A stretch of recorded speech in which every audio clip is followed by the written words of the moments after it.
Hello everyone, कैसे हैं आप सब। आई होप आप सभी अच्छे होंगे। तो आज के इस वीडियो में हम फ्लूइड डायनेमिक्स का लेक्चर नंबर 20 करने वाले हैं, जिसमें हमारे पास टॉपिक रहेगा केल्विन सर्कुलेशन थ्योरम।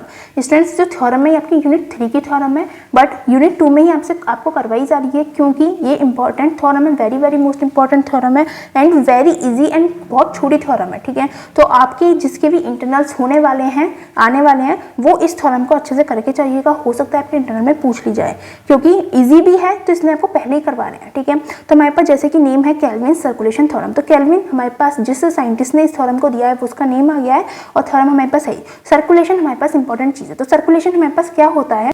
सर्कुलेशन है हमारे पास flow along the closed path. मतलब हमारे पास कहीं पे भी कोई भी क्लोज्ड पाथ है, यहाँ पे हमने सर्कुलर ले लिया, बस हमें क्लोज्ड पाथ होना चाहिए। ठीक है, तो उस क्लोज्ड पाथ के अलोंग अगर कोई भी फ्लूइड फ्लो करता है तो उसे हम सर्कुलेशन बोलते हैं। ये चीज आप ध्यान में रखिएगा कि जो भी फ्लो हमारे पास क्लोज्ड पाथ के अलोंग हो रहा है, मतलब एक ही क्लोज्ड पाथ में कोई भी फ्लूइड फ्लो कर रहा है, तो वो हमारे पास सर्कुलेशन है। ठीक है, जैसा कि बॉडी में हमारे पास ब्लड फ्लो करता है, वो एक सर्कुलेशन है, क्योंकि क्लोज पाथ में वो फ्लो कर रहा है। ठीक है, सर्कुलेशन आई होप आपको आज क्लियर हो गया होगा वर्ड क्या है। ठीक है, सर्कुलेशन को हम शॉर्ट में डिनोट करते हैं CIR से। ठीक है, सर्कुलेशन ही हम इसे रीड करेंगे, डिनोट करेंगे CIR से। ठीक है, तो सर्कुलेशन हमारे पास इक्वल होता है किसके, कि इंटीग्रेशन करते हैं over the closed curve C। इस पूरे कर्व को हमने नेम दिया है कि ये C कर्व है। ठीक है, तो हम इस कर्व के पर इंटीग्रेशन करेंगे Q into d are. Q हमारे पास फ्लूइड की वेलोसिटी है, डी आर हमारे पास स्मॉल डिस्टेंस है।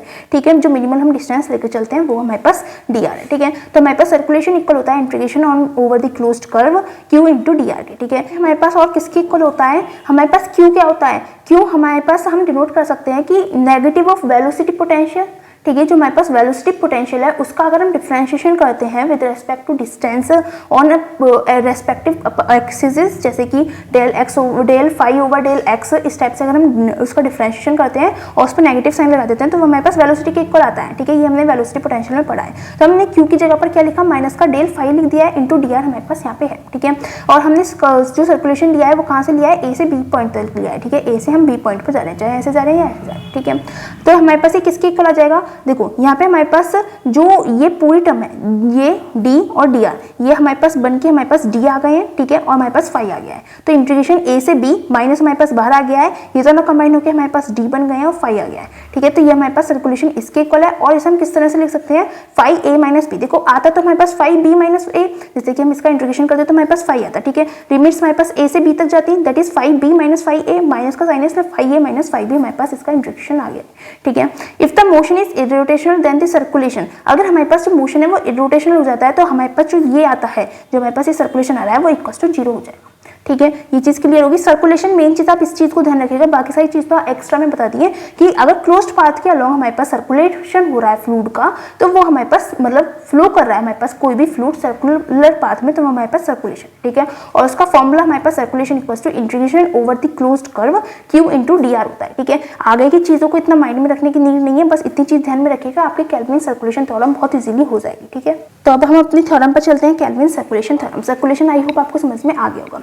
स्टेटमेंट क्या है इस थ्योरम का? This circulation along any closed path moving with the fluid is constant. मतलब हमारे पास कोई भी एक क्लोज्ड पाथ है, ठीक है, उसमें हमारे पास फ्लूइड मूव कर रहा है, तो हमारे पास जो सर्कुलेशन होता है वो हमारे पास कांस्टेंट होता है फॉर ऑल टाइम। हमेशा वो जो सर्कुलेशन है वो हमारे पास कांस्टेंट रहेगा। ठीक है, कब? अब हमारे पास केस होता है, हमेशा तो कांस्टेंट नहीं रह सकता, कुछ ना कुछ केसेस रहेंगे जिसके अकॉर्डिंग वो कांस्टेंट रहने वाला है। ठीक है, तो हमारे पास केसेस क्या है? If external forces are conservative, अगर हमारे पास जो बाहर से जो फोर्स लग रही है वो कंजर्वेटिव हो, मतलब बाहर से अगर कोई फोर्स लग रही है तो वो ना तो वो क्रिएट हो सकती है और ना वो डिस्ट्रॉय हो सकती है, वो सिमिलरली चली जा रही है। ठीक है, if the external forces are conservative and जो डेंसिटी है दैट इज रो, वो फंक्शन हो प्रेशर P ओनली। ठीक है, मतलब हमारे पास कोई भी एक क्लोज्ड पाथ है, उस पर हमारे पास फ्लूइड सर्कुलेट कर रहा है, तो वो जो उसका जो सर्कुलेशन होगा वो हमारे पास कांस्टेंट होगा ऑल टाइम, अगर हमारे पास जो एक्सटर्नल फोर्सेस है वो कंजर्वेटिव हो और जो हमारे पास फ्लूइड की डेंसिटी है वो सिर्फ प्रेशर का फंक्शन बन रही हो तब। ठीक है, ये हमारे पास केल्विन सर्कुलेशन थ्योरम है। ठीक है, तो हम चलते हैं इसके प्रूफ पर। बहुत छोटी थ्योरम है, बहुत इजी है। ठीक है, तो हमारे पास क्या है? Let C be a closed path and CIR denote circulation. ठीक है, सी हमारे पास ये जो हमारे पास पाथ है, ये हमारे पास सी मान लेते हैं इस पाथ को। ठीक है, और हमारे पास जो CIR है वो सर्कुलेशन को डिनोट कर रहा है। ठीक है, तो हमारे पास CIR किसके इक्वल हो जाएगा? Integration over the closed curve C Q into d are. ठीक है, ये चीज ऑलरेडी आपको एक्सप्लेन कर दी है। ठीक है, ना अब हम क्या करते हैं, ये जो हमारे पास क्या ये इक्वेशन आई है, इसका हम डिफरेंशिएशन करते हैं विद रेस्पेक्ट टू T। ठीक है। जब हम डिफरेंशिएशन करेंगे तो हमारे पास क्या हो जाएगा, देखो इंटीग्रेशन का साइन हमारे पास ऐसे ही रहेगा। अंदर हम डिफरेंशिएशन करेंगे तो एक बार हम इस टर्म का डिफरेंशिएशन करेंगे, एक बार इस टर्म का डिफरेंशिएशन करेंगे। तो जब हम इसका करेंगे तो D q over d T हो जाएगा इंटू डी आर हमारे पास चलेगा, प्लस उसके बाद हम क्या करेंगे, क्यू का डिफरेंशिएशन हो गया, उसे हम एज इट इज लिख देंगे, ठीक है। अब डी आर का डिफरेंशिएशन करेंगे विद रिस्पेक्ट टू टी, तो d over d T into d r हमारे पास हो जाएगा, ठीक है। नेक्स्ट लाइन में हमने क्या करा, इंटीग्रेशन चल रहा है क्लोज्ड कर्व पर, D q over d T into d are तो एज इट इज है। अब देखो जो हमारे पास डी ओवर डी टी हमारे पास एक था और डी आर हमारे पास अलग से था, ठीक है। अगर हम इन दोनों का कॉम्बिनेशन बना लें, ठीक है, तो हमारे पास d r over d t क्या हो जाएगा, डी क्यू हो जाएगा। D r over d t हमारे पास सिर्फ क्यू रहेगा, d r over d t हम कोई भी डिस्टेंस है उसका अगर डिफरेंशिएशन करते हैं विद रिस्पेक्ट टू टाइम तो हमारे पास वेलोसिटी आती है, तो हमारे पास क्यू हो जाएगा, ठीक है। आगे हमारे पास डी आर है तो हमारे पास यहाँ पे डी क्यू बन गया है, ठीक है। ये चीज़ क्लियर होगी। उसके बाद हम क्या कर रहे हैं, हमने यूलर्स इक्वेशन ऑफ मोशन पढ़ी थी, तो उस जो हमारे पास मोशन की इक्वेशन आई थी, यूलर्स इक्वेशन ऑफ मोशन जो आई थी उसका हम यूज करेंगे। क्या इक्वेशन आई थी, d q over d t equals to f minus 1/ρ del p, ये हमारे पास इक्वेशन आई थी, ठीक है। इस चीज़ को आपको माइंड में रखना है। बस ये जो थ्योरम है ना बहुत ईजी है, बस आपको थोड़ी बहुत चीज़ें ना जो आपको ऑलरेडी पढ़ चुके हो उनको आपको माइंड में रखकर चलना पड़ेगा। जैसे कि हमारे पास सर्कुलेशन के लिए ये था, ठीक है, यूलर्स इक्वेशन ऑफ मोशन ये थी, और एक हमारे पास एफ के लिए जो फोर्स पोटेंशियल होता है वो हमारे पास ये होता है। ये चीज़ आपको माइंड में रख के चलनी पड़ेगी, ठीक है। ये हमने किसमें पढ़ा था, बर्नौलीज इक्वेशन में हमने पढ़ा था, ठीक है। तो हमने यहाँ पे सर्कुलेशन पढ़ लिया, यहाँ पे यूलर्स इक्वेशन ऑफ मोशन की डेफिनेशन यूज हो गई, बर्नौलीज इक्वेशन यूज हो गई। तो बस ये जो हमारे पास उनके रिजल्ट आ रहे हैं ना उनका यूज करके हमारे पास ये जो थ्योरम है उसका प्रूफ हो जाएगा, ठीक है। तो हमारे पास सबसे पहले हमने क्या करा, सर्कुलेशन का हमारे पास ये फॉर्मूला होता है, इसका डिफरेंशिएशन करा विद रिस्पेक्ट टू टी, हमारे पास ये आ गया। इसमें D r over d T को हमने क्यू बना लिया और आगे डी था डी क्यू बन गया, ठीक है। अब हम यूलर्स इक्वेशन ऑफ मोशन का यूज कर रहे हैं। यूलर्स इक्वेशन ऑफ मोशन हमारे पास d q over d t equals to f minus 1/ρ del p होती है, ठीक है। रो हमारे पास वेलोसिटी है, सॉरी डेंसिटी है, और पी हमारे पास प्रेशर है, ठीक है। एफ हमारे पास फोर्स है, क्यू वेलोसिटी है, टी टाइम है, ठीक है। ये सब चीज़ क्लियर होगी। उसके बाद हम क्या कर रहे हैं, जब हमारे पास d q over d t हमारे पास इसके इक्वल होता है और यहाँ पे हमारे पास d q over d t है, तो इस वाली इक्वेशन में हम d q over d t की जगह पर ये वैल्यू पुट करने वाले हैं, ठीक है। तो d over d t circulation हमारे पास किसके इक्वल हो जाएगा, integration over the closed curve c हमारे पास चल रहा है।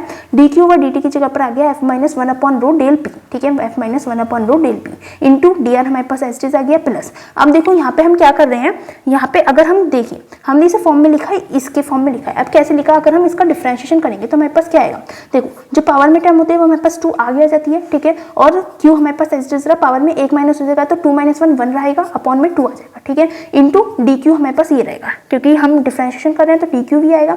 अब 2 से हमारे पास 2 कैंसिल आउट, तो क्यू इंटू डी क्यू आ गया, तो क्यू डी क्यू को हम इस फॉर्म में लिख सकते हैं, ठीक है। जब भी आपने डिफरेंशिएशन पढ़ा होगा तो आपने सिर्फ इससे इस फॉर्म में नहीं, इससे इस फॉर्म में भी आना सीखा होगा। जो चीज़ आपने स्किप कर दी होगी, ऐसा लगता है कि आपने स्किप 100% उसे कर दिया होगा, लेकिन जब हम फिजिक्स के डेरिवेशन करते हैं तो उसमें ये चीज़ इंपॉर्टेंट आती है, इस चीज़ का यूज होता है। तो उसे अगर आपने स्किप कर दिया है तो उसे एक बार देख लीजिएगा, ठीक है। तो हमारे पास ये इस चीज़ से हमने ये चीज़ किस तरह से क्रिएट करी है, आई होप आपको समझ में आ गई होगी, ठीक है। तो हमारे पास नेक्स्ट क्या हो जाएगा, अब हम क्या कर रहे हैं, जो हमारे पास फोर्स है वो हमने बर्नौलीज इक्वेशन में देखा था कि फोर्स हमारे पास differentiation with respect to force potential होती है। जैसे कि हमारे पास जो क्यू है वो हमारे पास किसके इक्वल होता है, माइनस का डेरिवेटिव ऑफ वेलोसिटी पोटेंशियल। उसी तरह से हमारे पास जो फोर्स है वो इक्वल होती है किसके, माइनस के डेरिवेशन ऑफ फोर्स पोटेंशियल, ठीक है। तो हमने F की जगह पर माइनस का डेल ओम रख दिया है, ठीक है। माइनस का 1/ρ डेल P हमारे पास चल रहा है into d are plus D Q square upon 2 हमारे पास चल रहा है, ठीक है। ये चीज़ हमारे पास कैसे है, क्योंकि F हमारे पास इक्वल है इसकी, ठीक है। अब हम क्या कर रहे हैं, अब हमें एक चीज़ क्या पता है कि डी आर की अगर हम डेल में मल्टीप्लाई करते हैं तो वो हमारे पास सिंपल डी बन जाता है, ठीक है। इस चीज़ को ध्यान में रखिएगा, डी आर की अगर डेल में मल्टीप्लाई करेंगे तो वो डी बन जाएगा। तो देखो डी आर की हमारे पास ये जो डी आर है उसकी इसमें भी मल्टीप्लाई हो रही है, इसमें भी मल्टीप्लाई हो रही है। तो जब इस डी आर की जब इसमें मल्टीप्लाई होगी तो हमारे पास डी बन जाएगा, तो माइनस का डी ओम जाएगा, माइनस का डी ओम आ गया, ठीक है। जब इसमें मल्टीप्लाई करेंगे तो ये डेल और डी आर हमारे पास डी बन जाएगा, तो डी पी अपॉन रो आ जाएगा, माइनस का डी पी अपॉन रो आ गया, ठीक है, प्लस उसके बाद हमारे पास ये जो टर्म है वो एज इट इज यहाँ पे आ गई है, ठीक है। ये चीज़ क्लियर है। उसके बाद हमने क्या करा, देखो यहाँ पे इन दोनों टर्म में माइनस है तो माइनस को हमने कॉमन आउट ले लिया और इंटीग्रेशन कर दिया। इंटीग्रेशन करा तो हमारे पास क्या हो गया, जो डी ओम था वो हमारे पास ओम बन गया, ठीक है। उसके बाद हमारे पास जो 1/2 क्यू स्क्वायर का डिफरेंशिएशन हो रहा था तो 1/2 क्यू स्क्वायर आ गया और माइनस के साइन के साथ आया, क्योंकि हमने माइनस को कॉमन आउट ले लिया। देखो यहाँ पे प्लस का था, अब अगर हम यहाँ पे माइनस का साइन लगा देंगे और माइनस को अगर हम अंदर लेके जाएंगे तो ये प्लस का हो जाएगा, ठीक है। मतलब आप ये ऐसे समझ सकते हैं कि ये प्लस का है, माइनस कॉमन आउट ले लिया तो अंदर भी माइनस बचा, ठीक है। तो हमारे पास ये आ गया। और हमने इसका इंटीग्रेशन नहीं करा, इंटीग्रेशन डी पी ओवर रो हमने एज इट इज कर दिया। क्यों नहीं करा इंटीग्रेशन? क्योंकि हमने बर्नौलीज में भी नहीं किया था। अगर आपको याद हो तो इसमें भी हमने इसका इंटीग्रेशन नहीं किया था, क्योंकि हमारे पास जो प्रेशर है, वो जो डेंसिटी है रो, वो प्रेशर का फंक्शन है, इसलिए हम इसका इंटीग्रेशन नहीं कर सकते। ठीक है, इसका जो हमारे पास वैल्यू चल रही है वो ओवर द क्लोज्ड कर्व हमारे पास वैल्यू चल रही है, इक्वल्स टू में हमारे पास 0 आ जाएगा। ये हमारे पास 0 क्यों आया, ये चीज इंपॉर्टेंट है। ये जो हमारे पास इंटीग्रेशन करके टर्म आ रही है वो हमारे पास इक्वल्स टू 0 आएगी। क्यों आएगी?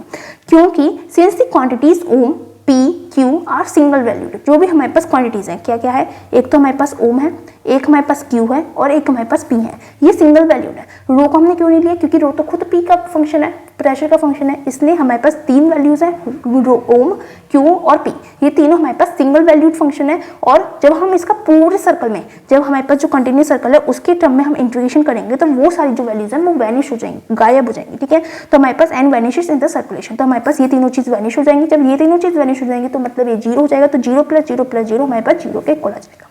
ठीक है, hence D over d t circulation, मतलब सर्कुलेशन का अगर हम डिफरेंशिएशन कर रहे थे डी ओवर डी टी, ये चीज तो हम यहाँ पे लेके चल रहे थे, वो हमारे पास इक्वल टू 0 आ गई। दैट इज हम क्या कह सकते हैं कि जो सर्कुलेशन है वो इक्वल होगा कांस्टेंट के। ये चीज हमने पढ़ी है कि अगर हम किसी चीज का डिफरेंशिएशन करते हैं और वो हमारे पास इक्वल टू 0 आ जाए, इसका मतलब जो हमारे पास जिस चीज का हमने डिफरेंशिएशन करा है वो कांस्टेंट के इक्वल होती है। ठीक है, that is circulation is constant along C for all times, मतलब हमारे पास जो सर्कुलेशन है क्लोज्ड कर्व सी के अलोंग वो हमारे पास कांस्टेंट बन रहा है हर टाइम पर। ठीक है, तो यही हमारे पास पूरा प्रूफ था केल्विन सर्कुलेशन थ्योरम का। आई होप आपको ये जो थ्योरम है वो समझ में आई होगी।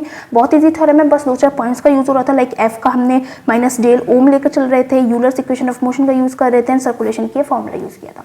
बाकी बहुत ईजी है, अगर आपको कोई डाउट रहता है तो आप हमसे कमेंट सेक्शन में पूछ सकते हैं। और अगर आपको मेरी वीडियोस अच्छी लग रही है तो प्लीज मेरी वीडियोस को लाइक कीजिएगा, अपने फ्रेंड्स के साथ शेयर कीजिएगा एंड हमारे चैनल को सब्सक्राइब कीजिएगा। Thanks for watching.